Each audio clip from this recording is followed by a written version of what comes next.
100 gram polish ಅಕ್ಕಿನಲ್ಲಿ ಅರ್ಧ milligram ಅಷ್ಟೇ ಕಬ್ಬಿಣಾಂಶ ಇರೋದು. ಆದರೆ ಅದೇ 100 ಗ್ರಾಮ್ ಅವಲಕ್ಕಿನಲ್ಲಿ 4.5 mg ಅಷ್ಟು ಕಬ್ಬಿಣಾಂಶ ಇದೆ.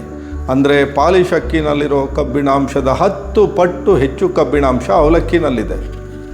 ಸೊ ಎರಡೂ ಮಾಡೋದು ಭತ್ತದಿಂದಾನೇ, ಅಕ್ಕಿ ಮಾಡೋದು ಭತ್ತದಿಂದಾನೇ, ಅವಲಕ್ಕಿ ಮಾಡೋದು ಭತ್ತದಿಂದಾನೇ. ಆದರೆ ಪಾಲಿಶ್ ಅಕ್ಕಿನಲ್ಲಿಲ್ಲದೆ ಇರೋ ಕಬ್ಬಿಣಾಂಶ ಅವಲಕ್ಕಿಗೆ ಹೇಗೆ ಬಂತು ಅಂತ ನೋಡೋದಾದರೆ ಸೊ ಅವಲಕ್ಕಿ ಮಾಡೋ ವಿಧಾನನ ನೋಡಬೇಕು. ಸೊ ಅವಲಕ್ಕಿ ಮಾಡೋ ವಿಧಾನ ಹೇಗೆ ಅಂತಂದರೆ, ಸೊ ಭತ್ತನ ಮೊದಲಿಗೆ ನೆನೆಸ್ತಾರೆ, ನೆನೆಸಿರೋ ಭತ್ತನ ಬೇಯಿಸ್ತಾರೆ. ಆ ಬೇಯಿಸಿರೋ ಭತ್ತನ ಕುಟ್ಟಿದಾಗ ಅಥವಾ ಯಂತ್ರಗಳಿಂದ ಅದನ್ನು ಪ್ರೆಸ್ಸಿಂಗ್ ಮಾಡಿದಾಗ ಹೊಟ್ಟಲ್ಲಿರೋ ಬಹುತೇಕ ಕಬ್ಬಿಣಾಂಶ ಅವಲಕ್ಕಿ ಒಳಗೆ ಬರುತ್ತೆ. ಸೊ ಅಷ್ಟೇ ಅಲ್ಲ, ವಿಟಮಿನ್ B1, B2, B3 ಈ ಅಂಶಗಳು ಸಹ ಅವಲಕ್ಕಿ ಒಳಗೆ ಬರೋದರಿಂದ ಅವಲಕ್ಕಿ ಬಹಳ ಒಳ್ಳೆಯ ಆಹಾರ. ಅಕ್ಕಿಗಿಂತ ಅವಲಕ್ಕಿ ಶ್ರೇಷ್ಠ.